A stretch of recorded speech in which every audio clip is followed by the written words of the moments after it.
Le jour où j'ai enterré mon père, le ciel au-dessus du cimetière du Père-Lachaise était d'un gris lourd, presque étouffant. Nous étions mardi.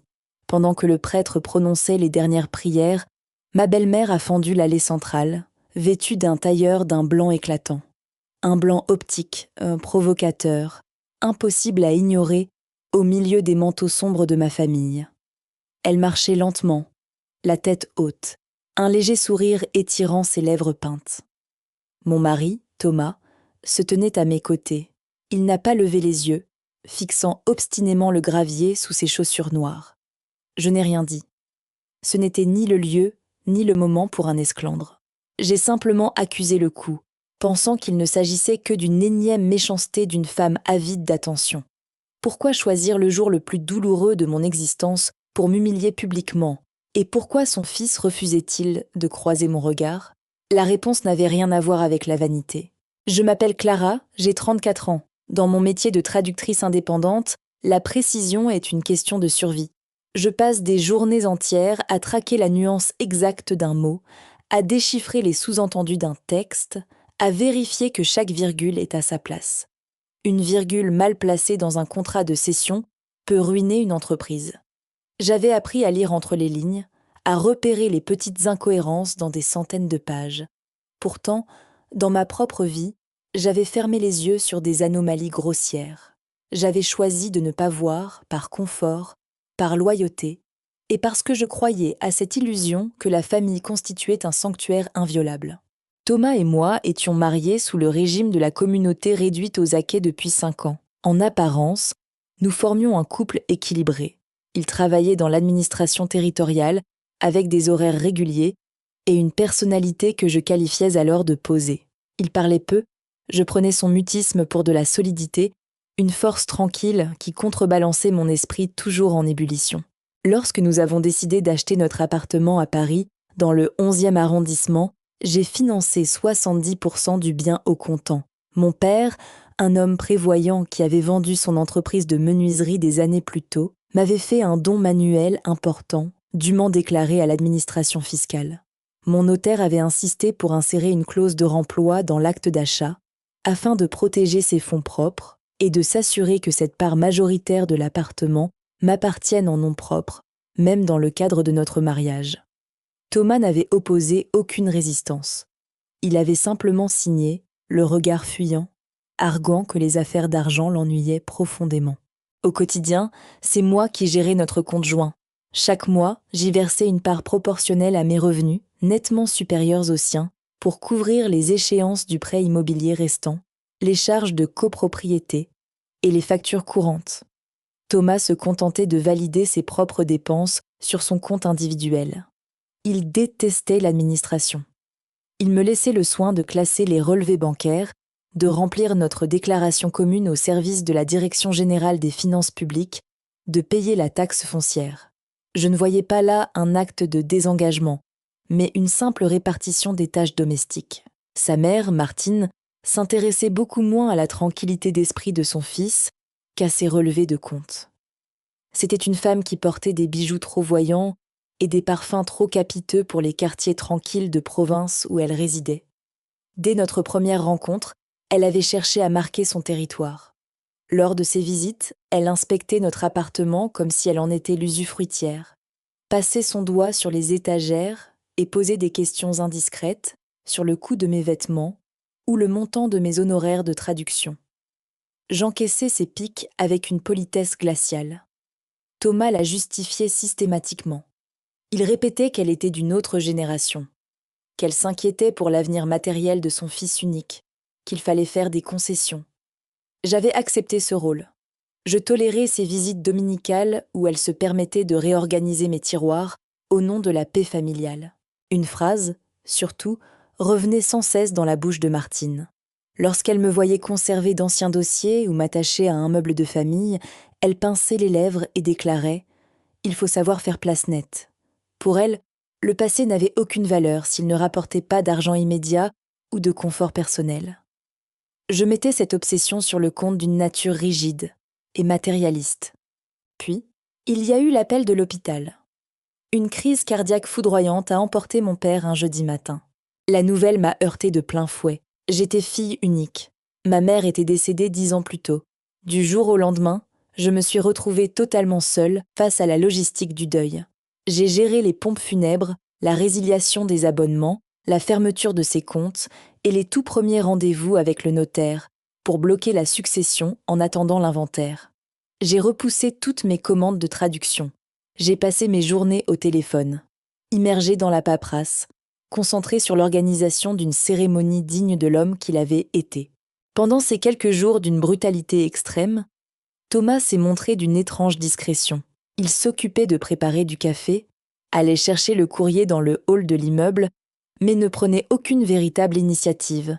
Je pensais qu'il respectait ma douleur, qu'il me laissait l'espace nécessaire pour assimiler le choc.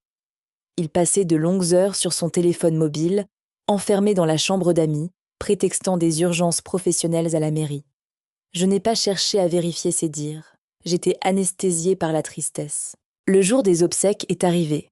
La famille de mon père, quelques amis de longue date, d'anciens associés de son entreprise, tout le monde s'était réuni pour un dernier hommage au cimetière. Le noir, le marine et le gris dominaient le cortège. C'est à cet instant précis que Martine a fait son entrée. Elle n'a pas cherché à se fondre dans la masse. Elle portait un tailleur-pantalon d'une coupe stricte, d'un blanc immaculé. Ses escarpins étaient blancs. Son sac à main en cuir était blanc. Le contraste était si violent, si délibéré, que plusieurs murmures ont parcouru les rangs de ma famille. Mon oncle paternel a froncé les sourcils. Ma cousine a détourné la tête, choquée par l'inconvenance. Martine s'est avancée jusqu'au premier rang, s'installant à 2 chaises de moi. Elle n'a prononcé aucune parole de condoléance. Elle a croisé les jambes, a lissé le pli impeccable de son pantalon et a affiché un léger sourire. Un sourire de satisfaction, serein, assumé, presque triomphant. J'ai cherché le soutien de mon mari. Il était assis à ma droite. Il aurait dû prendre ma main, formuler une excuse embarrassée pour la tenue de sa mère, ou au moins jeter un regard désapprobateur dans sa direction. Mais il gardait la tête basse, les yeux fixés sur la pointe de ses chaussures. Ses épaules étaient voûtées, recroquevillées, comme s'il tentait de disparaître. Cette attitude m'a marquée. Ce n'était pas de la pudeur face à la mort. C'était de l'évitement pur et simple.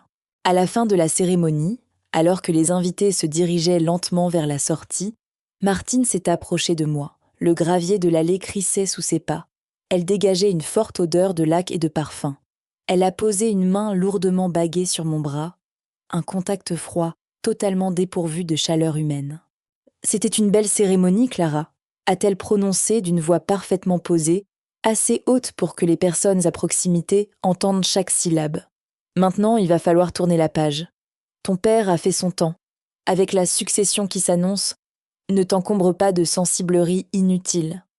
Il faut savoir faire place nette. » Le ton n'avait rien d'un conseil maternel, c'était une injonction glaciale. J'ai raidi ma posture, refusant catégoriquement de lui offrir le spectacle de mes failles. J'ai dégagé mon bras de son emprise.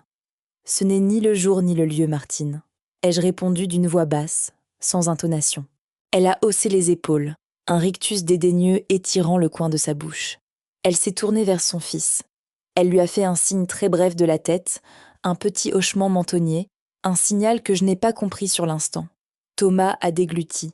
Il s'est raclé la gorge, a sorti son téléphone pour consulter l'heure et s'est tourné vers moi avec une raideur évidente. « Clara, je vais devoir rentrer un peu plus tôt », a-t-il affirmé sans croiser mon regard. « J'ai des formulaires urgents à valider pour le travail. Et je dois absolument passer à l'agence bancaire avant la fermeture. Je te rejoins ce soir à l'appartement. » Laisser son épouse seule, le jour de l'enterrement de son père, sous prétexte d'une urgence administrative de bureau, représentait un manque de respect qui dépassait largement mes critères de tolérance. Mais l'épuisement mental me vidait de toute énergie pour argumenter. Mon esprit saturait.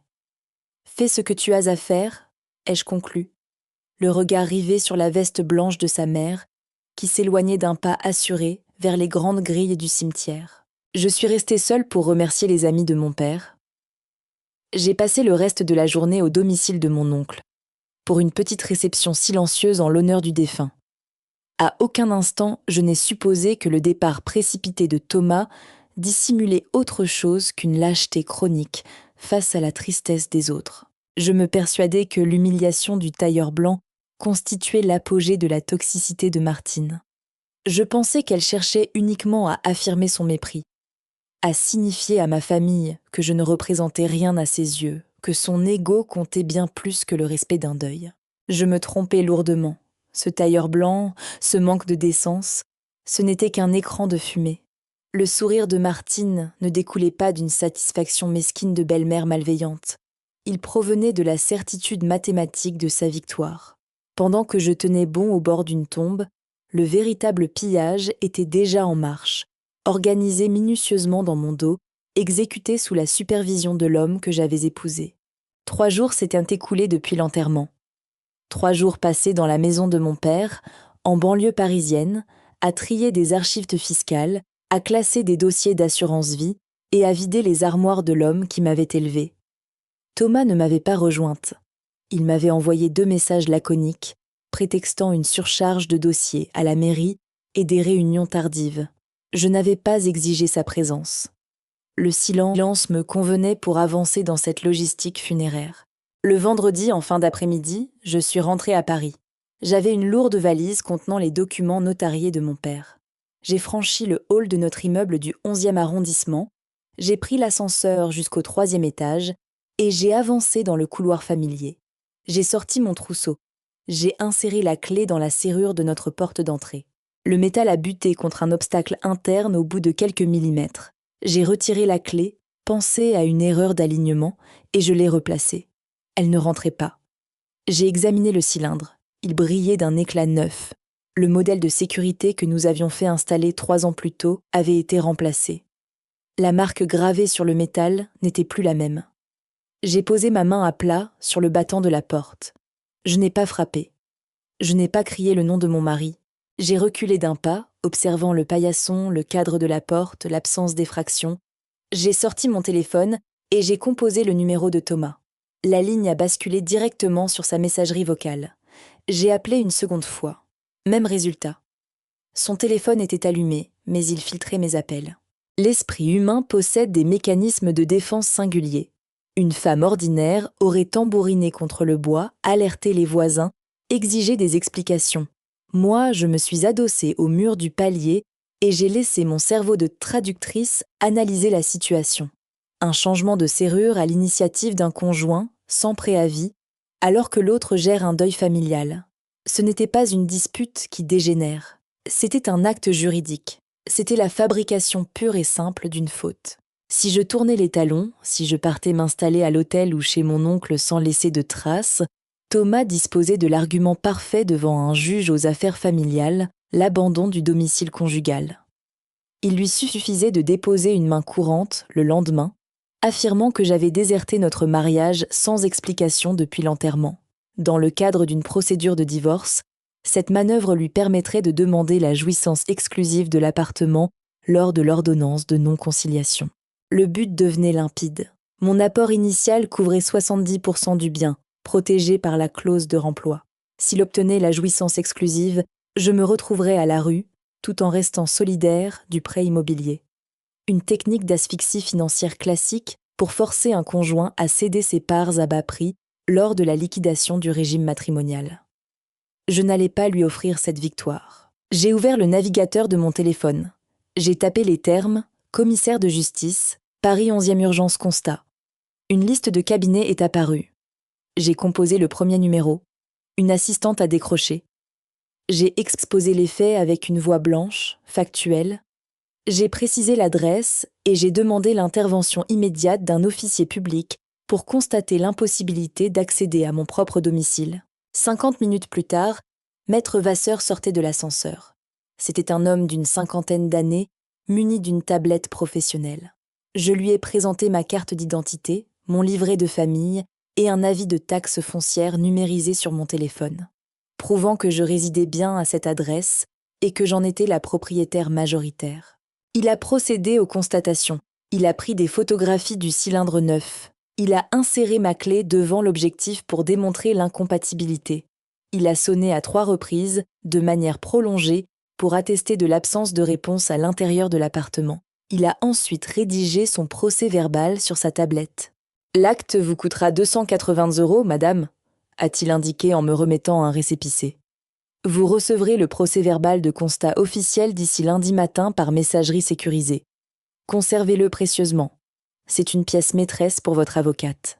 Ce document empêche toute accusation d'abandon de domicile de votre fait. J'ai réglé la somme par carte bancaire. C'était l'investissement le plus rentable de ma vie. Je venais de neutraliser, en silence, la première étape de leur plan. Je suis redescendue dans la rue avec ma valise.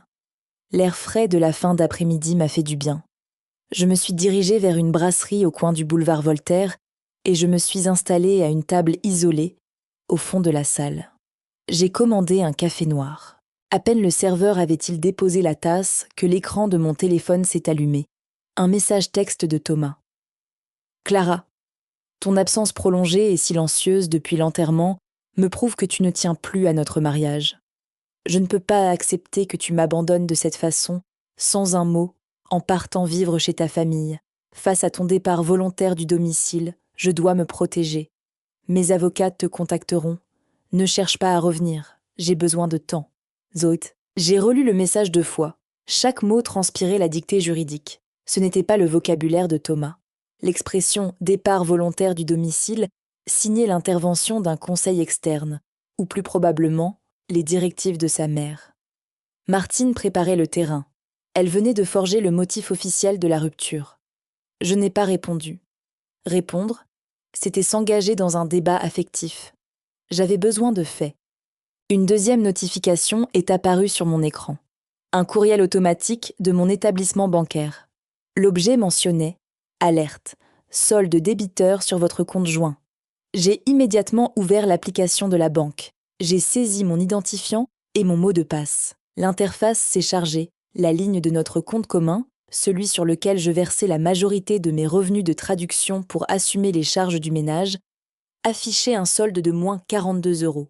J'ai cliqué sur l'historique des opérations. La veille, à 14h30, un virement sortant de 28 500 € avait été exécuté. Le destinataire du virement était clairement identifié. Compte individuel, Thomas. Il avait vidé l'intégralité de notre trésorerie commune. La provision pour les impôts, ma part d'épargne pour l'entretien de l'appartement, l'argent destiné aux prochaines échéances du crédit immobilier, tout avait disparu. La loi française permet à n'importe quel cotitulaire d'un compte joint de retirer la totalité des fonds sans l'accord de l'autre, sous couvert de solidarité. C'est une faille cruelle que les avocats spécialisés connaissent parfaitement. Thomas l'avait exploitée avec une précision chirurgicale. J'ai pris une capture d'écran du virement. Ensuite, j'ai utilisé la messagerie sécurisée de l'application pour envoyer une instruction immédiate à mon conseiller financier. J'ai exigé la désolidarisation immédiate du compte joint. Cette procédure bloque le compte, interdisant tout nouveau mouvement sans la double signature des 2 conjoints. J'ai également révoqué tous les mandats de prélèvement liés à mes cartes personnelles et bloqué tout transfert futur de mes comptes professionnels vers ce compte commun. J'ai posé le téléphone sur la table de la brasserie. Le café refroidissait dans ma tasse. L'iceberg émergeait peu à peu des eaux sombres. Il ne s'agissait pas d'une simple séparation. C'était une entreprise de spoliation programmée. La tenue blanche de Martine au cimetière, son sourire radieux, son injonction à faire place nette, elle n'était pas seulement impolie, elle célébrait le démarrage de son opération. Elle profitait de mon état de vulnérabilité extrême, en plein règlement de la succession de mon père, pour me dépouiller de mon propre appartement et de mes liquidités. Sans ce compte joint, sans accès à mes dossiers restés à l'intérieur de l'appartement, elle me pensait incapable d'organiser ma défense. Je me suis connectée au site du registre du commerce et des sociétés pour vérifier si d'autres mouvements financiers m'échappaient, mais mes parts dans ma propre activité professionnelle restaient sécurisées. J'ai alors ouvert l'application de l'Union de recouvrement des cotisations de sécurité sociale et d'allocation familiale pour modifier mes coordonnées bancaires, m'assurant que mes prochaines facturations atterrirait sur un compte individuel que j'allais ouvrir dans la foulée auprès d'une banque en ligne. Je verrouillais mes flux financiers avec la méthode d'un comptable. Aucun sentiment de trahison ne devait parasiter mes actions. La colère viendrait plus tard. Pour l'instant, je construisais un mur de preuves. Il me manquait la pièce maîtresse. Je savais que Thomas avait exécuté l'ordre, mais Thomas n'avait ni l'envergure intellectuelle, ni le vice nécessaire pour imaginer ce montage juridique. Il fallait que je matérialise l'implication de Martine. J'ai rangé mon ordinateur portable dans ma sacoche. Mon regard a glissé vers la rue, observant les passants se presser sur le trottoir. Mon esprit fonctionnait à plein régime. Comment prouver la préméditation ? Comment lier la mère et le fils dans cette manœuvre d'expulsion ? Un détail m'est revenu en mémoire. 1 an plus tôt, suite à une vague de cambriolage dans le quartier, j'avais fait installer un visiophone connecté à la place de notre vieille sonnette. L'appareil, relié au réseau sans fil de l'appartement, déclenchait un enregistrement audio et vidéo de 30 secondes dès qu'une présence prolongée était détectée sur le palier. Les fichiers étaient automatiquement envoyés sur un espace de stockage en ligne. Thomas détestait cette technologie. Il refusait de télécharger l'application, se plaignant que cela portait atteinte à sa vie privée. Il utilisait toujours le Judas classique de la porte. J'étais la seule administratrice du système. Avec le deuil de mon père, je n'avais pas consulté les alertes de sécurité depuis près d'1 semaine. J'ai déverrouillé mon téléphone. J'ai fait défiler mes écrans jusqu'à l'icône de l'application de surveillance. Le petit badge rouge affichait 14 notifications non lues. J'ai appuyé sur l'icône. L'interface de l'historique des détections de mouvements s'est affichée. J'ai filtré les dates pour remonter au mardi, le jour de l'enterrement, le jour où Thomas avait quitté le cimetière précipitamment, prétextant une urgence bancaire et administrative. La première vignette de la liste datait de 14h15. L'image miniature, figée par l'objectif grand angle, montrait 2 personnes sur mon palier. L'une d'elles portait un bleu de travail et tenait une mallette d'outillage. L'autre portait un tailleur d'un blanc immaculé. J'ai branché mes écouteurs, ajusté le volume au maximum et j'ai lancé la lecture de la vidéo. L'image s'est animée sur l'écran de mon téléphone. La qualité haute définition de la caméra ne laissait aucune place au doute. L'enregistrement datait de 14h15, soit moins de 45 minutes, après le départ précipité de Thomas du cimetière. Au centre du cadre, Martine se tenait droite. Son tailleur blanc captait la lumière artificielle du couloir. À ses côtés, un artisan en tenue de travail manipulait une perceuse électrique. Le micro intégré au visiophone enregistrait les bruits métalliques avec une grande netteté. « Vous me remplacez tout le cylindre », ordonnait Martine d'un ton sec. « Je veux un modèle haute sécurité. Aucune des anciennes clés ne doit pouvoir fonctionner. » Tchatch. Le serrurier a suspendu son geste. Il a essuyé ses mains sur son pantalon. « Madame, je vous l'ai déjà dit. Il me faut une pièce d'identité au nom du propriétaire ou un bail locatif. Je ne peux pas forcer une serrure sans justificatif de domicile. La loi est stricte. » Martine a balayé l'objection d'un geste agacé. Elle a fouillé dans son sac à main immaculé. « Mon fils est le propriétaire. Il arrive dans 5 minutes avec tous les documents de la copropriété. Commencez à percer. Je prends l'entière responsabilité. Nous avons un dégât des eaux à l'intérieur et l'épouse de mon fils est injoignable. C'est une urgence. » L'aplomb de la déclaration m'a glacée. Elle mentait avec un naturel déconcertant. Le serrurier, face à l'autorité naturelle de cette femme d'un certain âge, a capitulé. Il a repris son outil. Le forêt a attaqué le métal de notre porte d'entrée. J'ai sélectionné le fichier suivant dans l'historique de l'application. L'horodatage indiquait 14h27. Thomas est apparu dans l'angle de la caméra. Il portait toujours son costume sombre, celui dans lequel il avait feint le recueillement devant la tombe de mon père.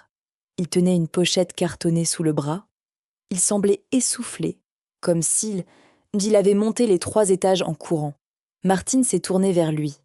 Elle n'a posé aucune question sur la suite de l'enterrement. « L'agence bancaire a validé l'opération ?» a-t-elle demandé immédiatement. Thomas a hoché la tête. Il jetait des regards furtifs vers l'ascenseur. « Oui, j'ai retiré les 28 500 € du compte joint. Le guichetier a posé une question sur le montant. J'ai déclaré que nous financions des travaux de rénovation imprévus. L'argent s'est sécurisé sur mon compte individuel. » Martine a affiché un sourire satisfait. Le même sourire précis qu'elle m'avait adressé au bord de la tombe. Elle a posé une main sur l'épaule de son fils. « C'est bien, Tu as enfin réagi. L'artisan a presque terminé. Dès qu'il nous remet le nouveau jeu de clés et qu'il redescend, nous entrons. J'ai cliqué sur la 3e vidéo. Le serrurier rangeait ses outils. Il a tendu une facture et un trousseau de clés sous blister à Thomas. L'artisan a salué brièvement et s'est dirigé vers l'escalier. Le bruit de ses pas s'est éloigné. Martine et Thomas se retrouvaient seuls sur le palier. Ma caméra continuait d'enregistrer. Le capteur de mouvement restait actif face à leur immobilité temporaire. « Écoute-moi attentivement, Thomas », a repris Martine avec la voix d'un officier supérieur détaillant un plan de bataille. « Nous avons moins de 2 heures avant qu'elle ne risque de rentrer de sa réception familiale. Tu vas directement dans son bureau. Tu prends tous les classeurs verts, les dossiers d'assurance vie, les actes de propriété de son père, les correspondances avec le notaire pour la succession en cours. Tu mets tout dans un grand sac de voyage et tu descends ça dans le coffre de ma voiture. » Thomas a hésité. Il a passé une main nerveuse dans ses cheveux. « Maman, voler ces documents de succession, c'est grave. Si elle porte plainte. » L'interruption de Martine a claqué comme un fouet. Ce n'est pas un vol, c'est un mariage sous le régime de la communauté. Les documents se trouvent dans votre domicile commun. Tu les as simplement mis en lieu sûr. Clara est perturbée par son deuil. Elle n'est plus lucide. Elle va chercher à te spolier. Sans ces papiers, elle ne pourra rien prouver au notaire dans l'immédiat. Ça va la paralyser pendant des mois. J'y sens. L'iceberg se dévoilait dans sa totalité. L'usurpation du domicile n'était qu'un levier. Le siphonnage du compte joint représentait l'arme financière. Mais la véritable cible, c'était ma capacité à me défendre. Martine connaissait ma rigueur. Elle savait que je classais chaque preuve. En me volant les documents de succession de mon père, elle me coupait de mes droits, m'empêchant de faire valoir l'héritage qui me revenait. La vidéo s'est poursuivie. Thomas a inséré la nouvelle clé dans la serrure. Il a poussé la porte. Avant de franchir le seuil, Martine a retenu son bras. L'objectif de la caméra captait parfaitement son profil. « N'oublie pas l'objectif final », a-t-elle chuchoté d'une voix rendue métallique par l'enregistrement. « Lundi matin, tu déposes une main courante au commissariat pour abandon du domicile conjugal. On explique qu'elle a profité de la mort de son père pour fuir ses responsabilités maritales. Avec la procédure de divorce pour faute qui va suivre, le juge aux affaires familiales te confiera la jouissance exclusive de cet appartement. » Thomas a regardé le sol. « Et pour ces 70% de l'appartement, la clause de remploi est solide, maman. Le notaire l'avait bétonné. » Martine a émis un petit rire sec. « Une clause ne protège que ceux qui ont les moyens de payer un bon avocat. On a vidé le compte joint. Elle n'a plus la trésorerie pour assumer les charges et les frais de justice. On la laisse s'épuiser. Quand le crédit immobilier commencera à réclamer des impayés, on lui proposera un accord à l'amiable. Elle sera obligée de te céder ses parts pour une misère. Je financerai le rachat si besoin. C'est un appartement magnifique, Thomas. Il faut juste savoir faire place nette. Sa place n'est plus ici. » Ils sont entrés dans mon appartement. La porte s'est refermée lourdement, l'enregistrement s'est coupé. J'ai retiré mes écouteurs. Le silence de la brasserie m'a enveloppée, rythmé par le simple cliquetis des tasses de café sur le comptoir. Je n'éprouvais aucune envie de pleurer. Le chagrin de la perte de mon père restait intact, mais il venait d'être recouvert par une couche de glace protectrice. J'avais devant moi l'anatomie complète d'une exécution financière.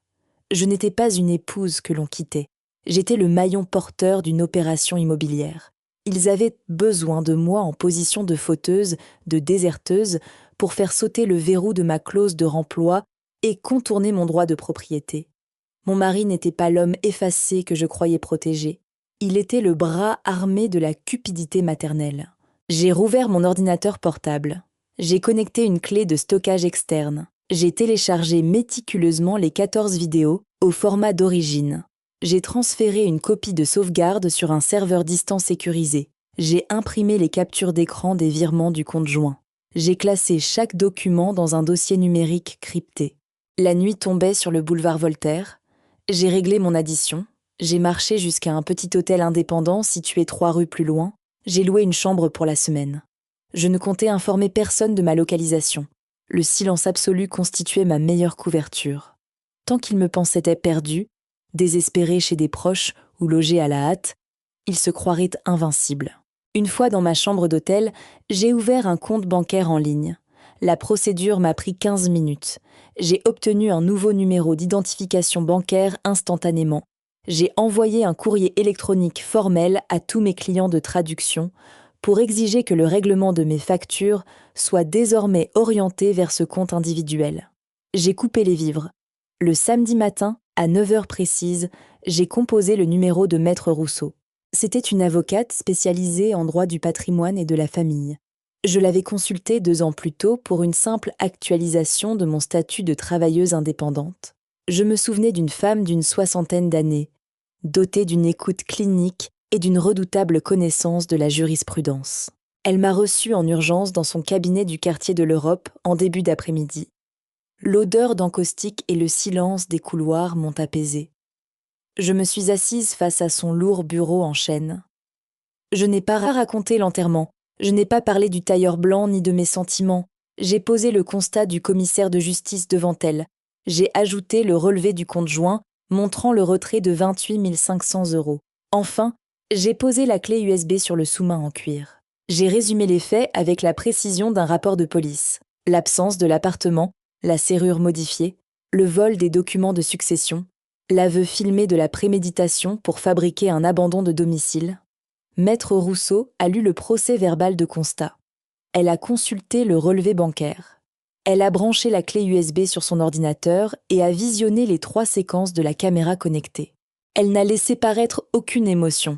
Elle a simplement retiré ses lunettes de lecture. « Votre belle-mère possède une très mauvaise compréhension du droit pénal, Clara », a-t-elle déclaré d'une voix calme. Vider un compte joint est légal en principe, en raison de la solidarité.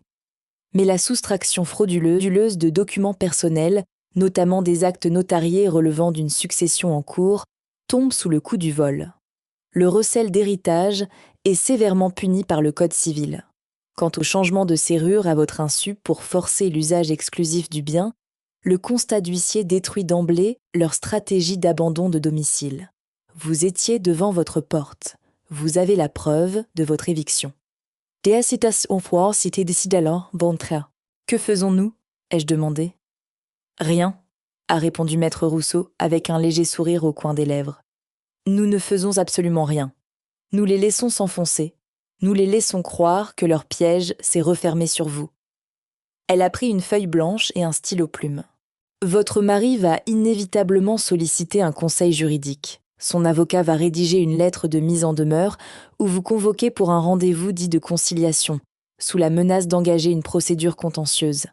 Ils voudront vous impressionner dans un cadre formel pour vous arracher une signature ou un accord de vente au rabais. Dès que nous recevrons cette convocation, nous accepterons de nous y rendre. J'ai compris l'approche, l'art de la guerre asymétrique. Il ne fallait pas contre-attaquer tout de suite. Il fallait que leur sentiment d'impunité atteigne son paroxysme. Ils devaient se sentir tout-puissants, persuadés de me tenir à la gorge pour que le choc de la réalité juridique les frappe avec un maximum de dommages. La semaine qui a suivi a été une épreuve d'endurance mentale. J'ai travaillé depuis le petit bureau de ma chambre d'hôtel, livrant mes traductions techniques dans les délais. J'ai communiqué avec le notaire chargé de la succession de mon père pour lui signaler, par écrit, le vol potentiel de mes archives familiales, bloquant ainsi toute manœuvre extérieure sur l'indivision. Thomas m'a envoyé 4 autres messages vocaux. Son ton se durcissait. Il jouait le rôle de l'époux blessé, abandonné par sa femme en plein deuil. Il exigeait que je récupère mes affaires restantes, menaçant de les mettre sur le trottoir. J'ai archivé chaque message vocal. Je n'ai répondu à aucun. L'absence de réponse est une torture pour les manipulateurs. Ils ont besoin de vérifier que leur levier fonctionne. Mon silence créait un vide qu'ils cherchaient désespérément à remplir. Le jeudi matin, la convocation est arrivée. Maître Rousseau m'a transféré un courriel officiel rédigé par le conseil de mon mari, Maître Delorme. Le message m'invitait à me présenter le lendemain, à 10 heures, à son cabinet situé avenue de Wagram. L'objet mentionnait « Entretien de règlement amiable préalable à procédure de divorce pour faute ». Le texte du courriel transpirait l'arrogance.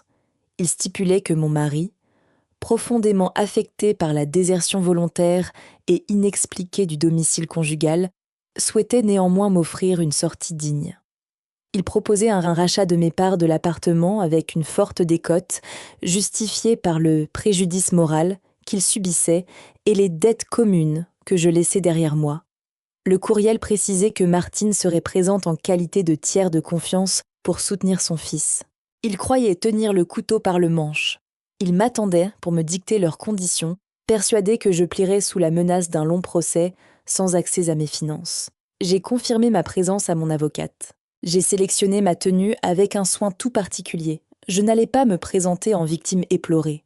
J'ai choisi un tailleur-pantalon gris anthracite d'une sobriété absolue, une chemise en soie marine, des chaussures plates.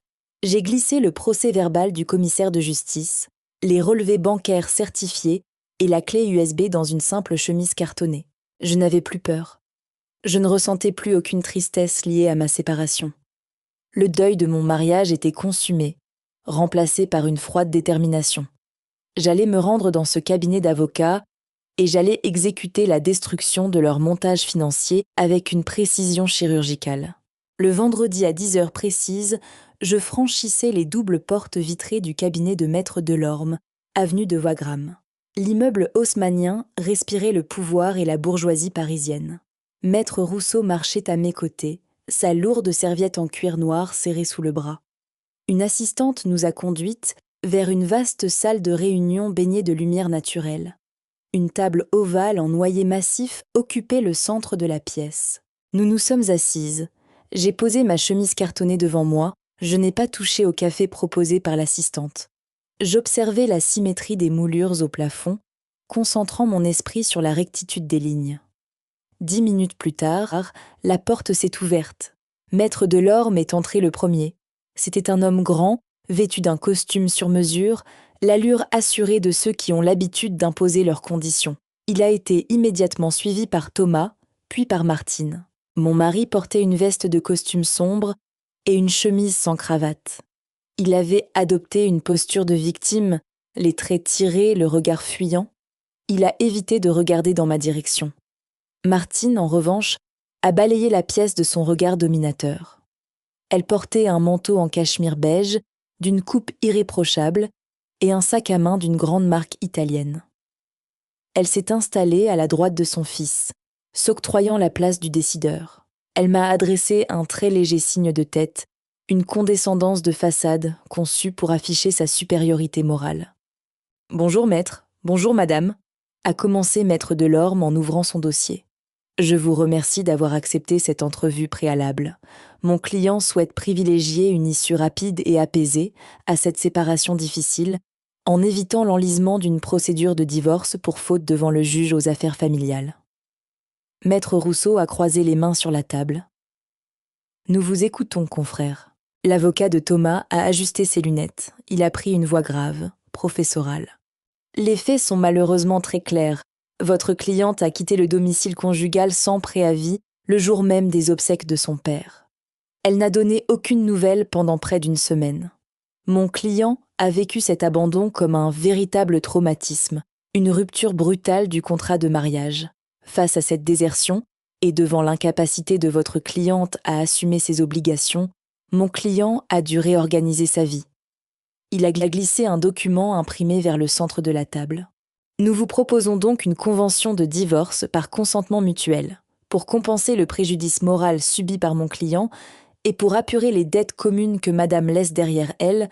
Nous exigeons la cession intégrale de ses parts sur l'appartement du 11e arrondissement.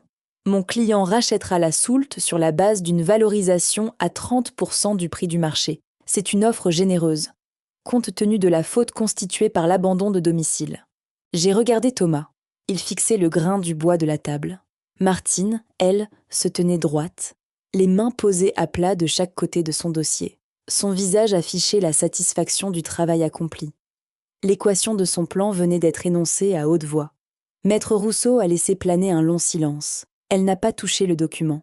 Elle a lentement ouvert sa propre serviette. « Mon cher confrère », a-t-elle prononcé d'une voix d'un calme absolu, « je crains que vos clients ne vous aient pas communiqué l'intégralité des éléments de ce dossier.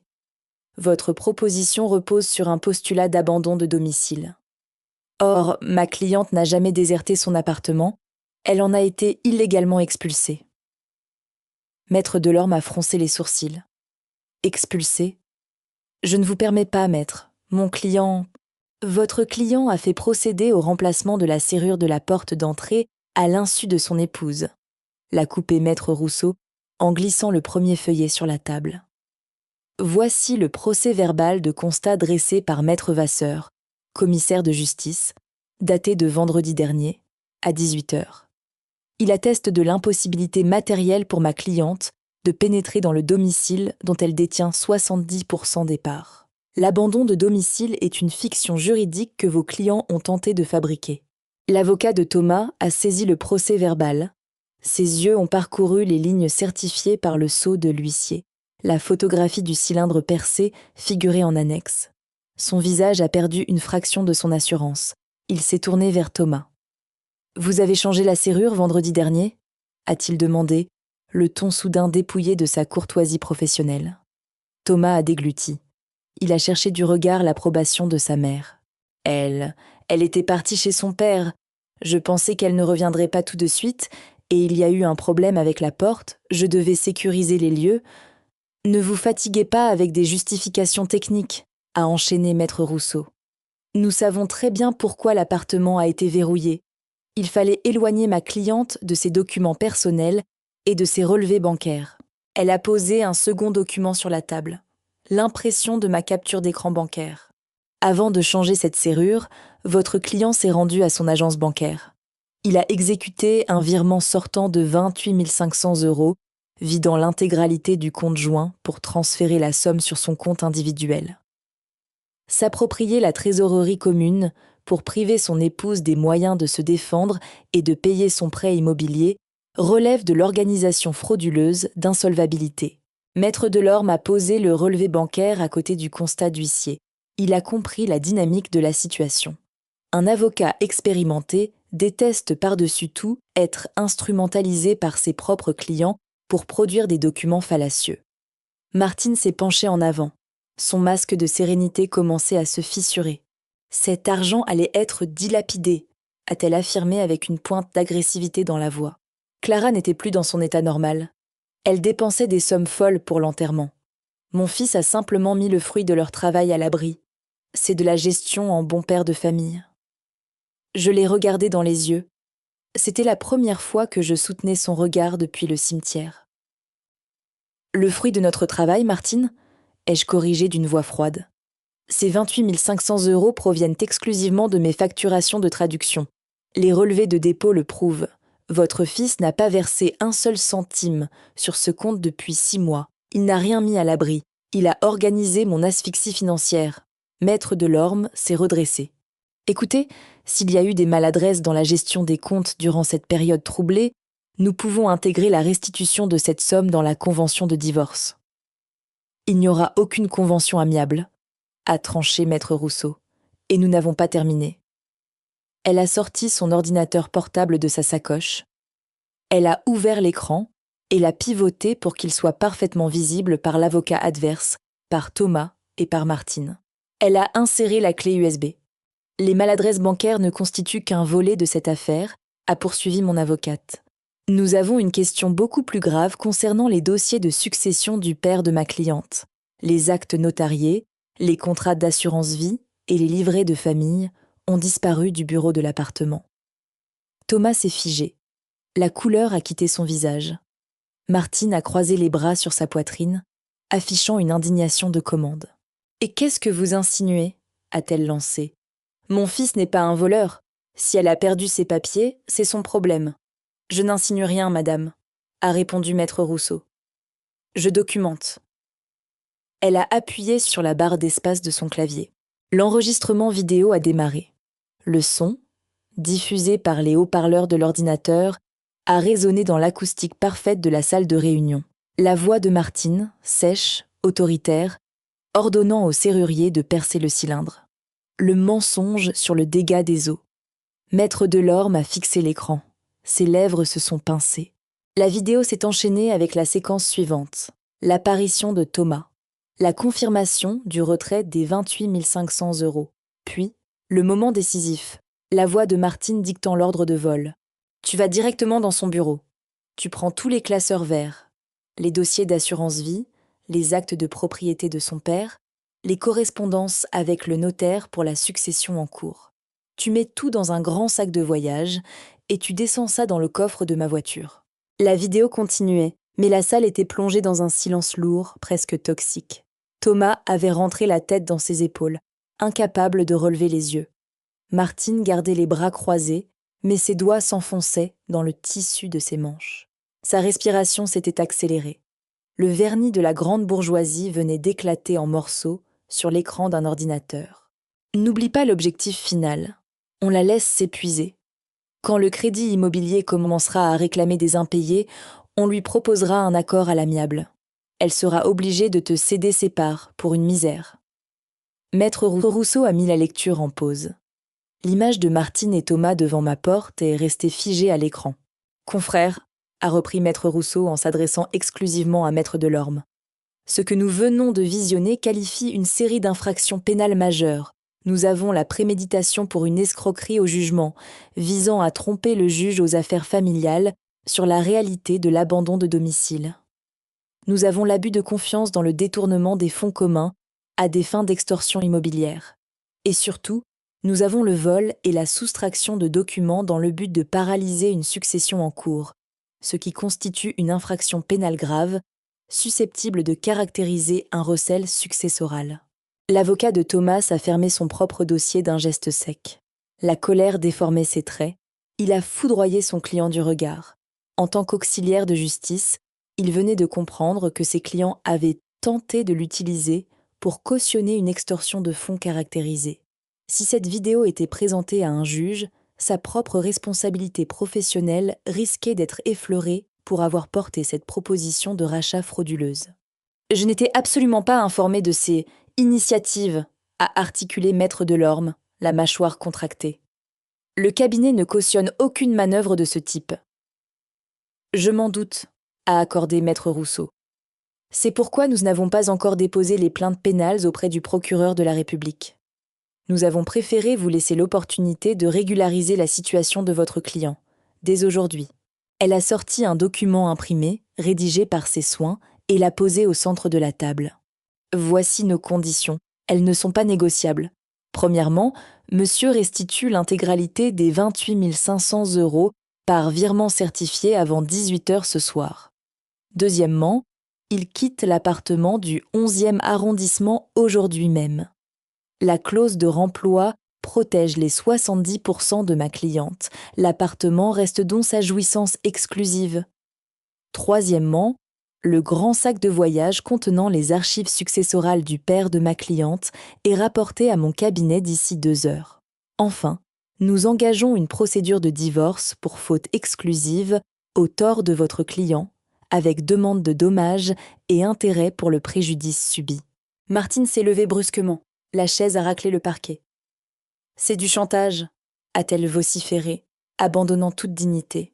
« Mon fils a des droits sur cet appartement. Il a payé une partie du prêt. Vous n'allez pas le jeter à la rue sur la base d'une vidéo illégale enregistrée à notre insu. » Maître Rousseau n'a même pas haussé le ton. L'appareil de vidéosurveillance est signalé par un autocollant réglementaire sur la porte palière, madame.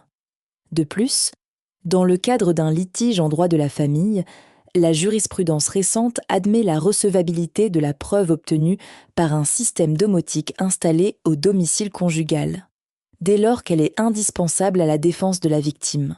Si vous refusez nos conditions, je dépose la vidéo au commissariat du 11e arrondissement pour le vol des actes notariés.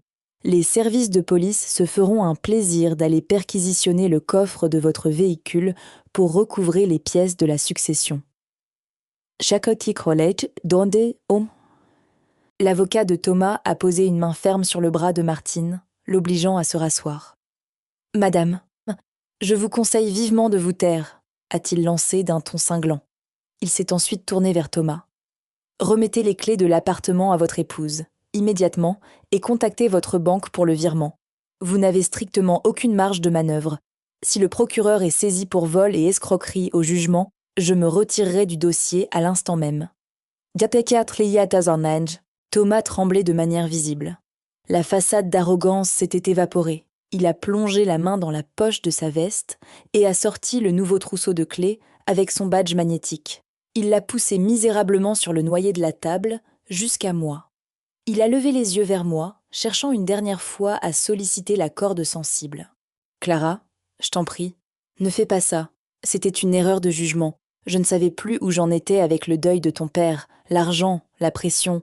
Je n'ai éprouvé aucune compassion. Ces excuses n'étaient que l'ultime réflexe d'un lâche acculé. J'ai pris le trousseau de clés et je l'ai glissé dans la poche de mon tailleur. Je n'ai pas répondu à mon mari. Mon attention s'est concentrée sur la femme assise à sa droite. Martine fixait la table. Ses traits étaient tirés, vieillis de 10 ans sous l'effet de l'humiliation. Son plan parfait, censé garantir l'enrichissement de son fils et ma destruction sociale, s'était refermé sur elle comme un piège d'acier. Elle avait perdu la trésorerie, elle avait perdu le logement. Elle venait de ruiner le divorce de son fils en lui garantissant les torts exclusifs. J'ai pris ma chemise cartonnée. Je me suis levée, ajustant la veste de mon tailleur avec une lenteur calculée. J'ai regardé Martine de haut, savourant l'instant où ses certitudes achevaient de se consumer. Les documents de mon père, ici, dans 2 heures, ai-je dicté d'une voix neutre. Quant à l'appartement, vous avez raison sur un point, Martine. Il est magnifique et il va nécessiter un bon nettoyage. Avec votre fils parti, je vais enfin pouvoir aérer. Elle a levé les yeux vers moi, muette, consumée par une rage impuissante. Ne vous encombrez pas de sensibleries inutiles, ai-je ajouté en reprenant l'exacte intonation qu'elle avait employée au bord de la tombe de mon père. Il faut savoir faire place nette.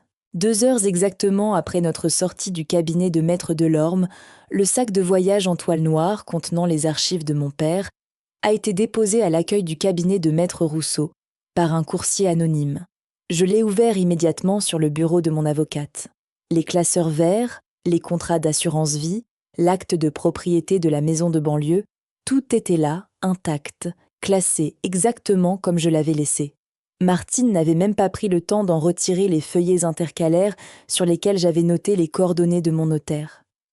À 17h45, une notification de ma nouvelle banque en ligne est apparue sur l'écran de mon téléphone portable.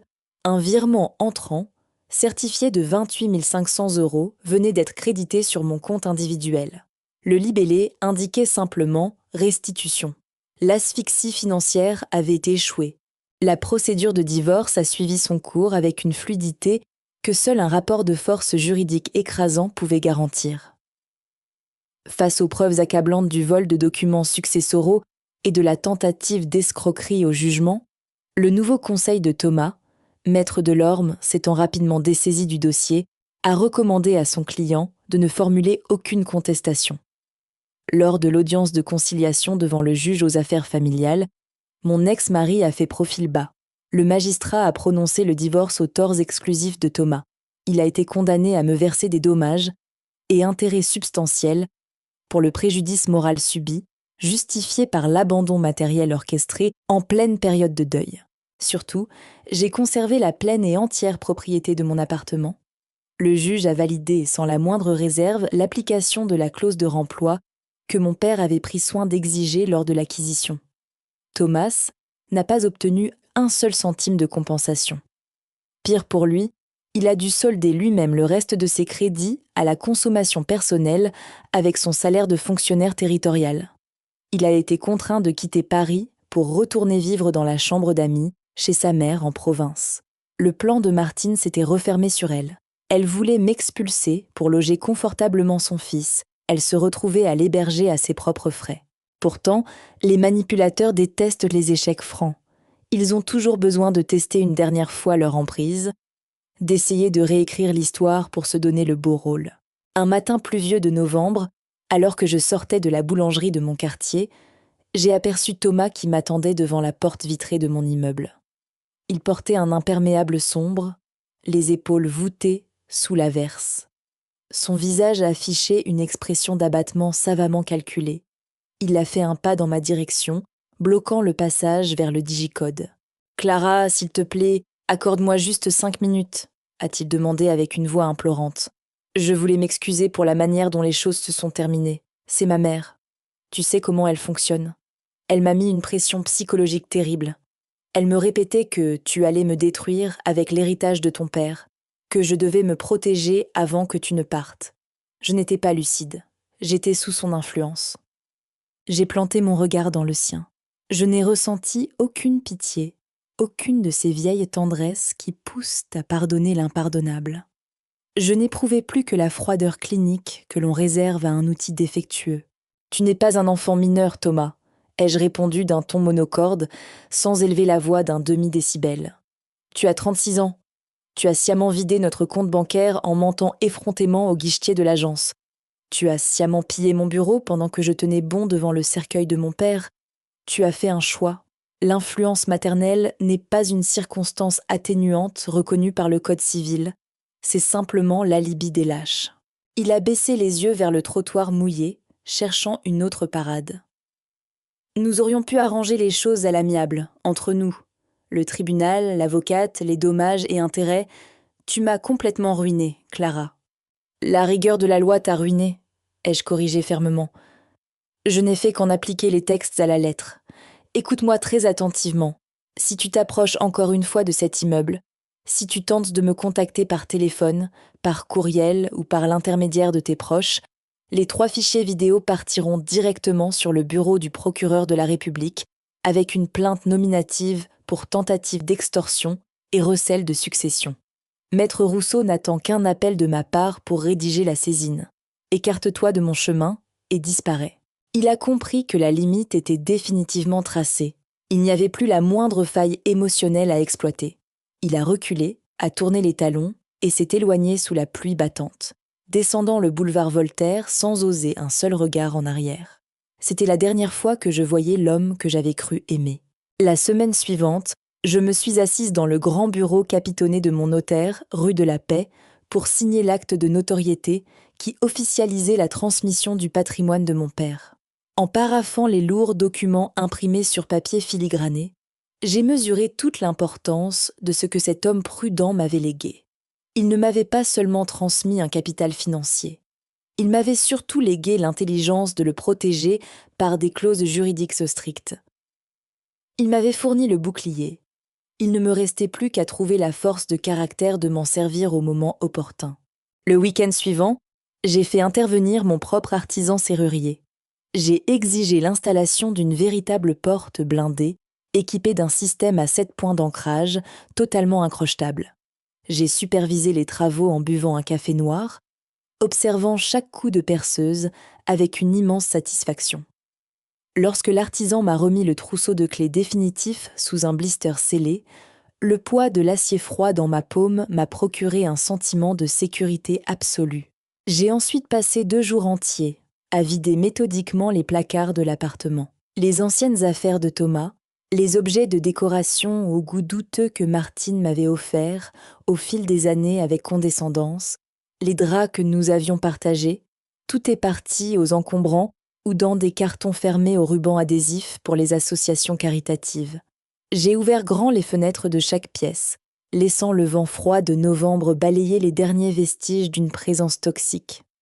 L'appartement est redevenu un espace de vie et de travail parfaitement ordonné. Mon espace. Dans mon métier de traductrice technique, je sais qu'un mot possède toujours un sens apparent et une signification cachée. Dans la vie, la règle est strictement identique. Les sourires de convenance lors des cérémonies, les conseils prétendument bienveillants des belles-mères, les silences d'un conjoint face à l'injustice. Il faut toujours s'efforcer de lire ce qui est écrit en très petits caractères. La confiance absolue est une belle notion romanesque, mais elle ne pèse strictement rien face à la précision mathématique d'un régime matrimonial, d'une clause de remploi ou d'un procès verbal de constat de commissaire de justice. On m'avait répété avec arrogance qu'il fallait savoir faire place nette. J'ai fini par appliquer ce conseil à la lettre.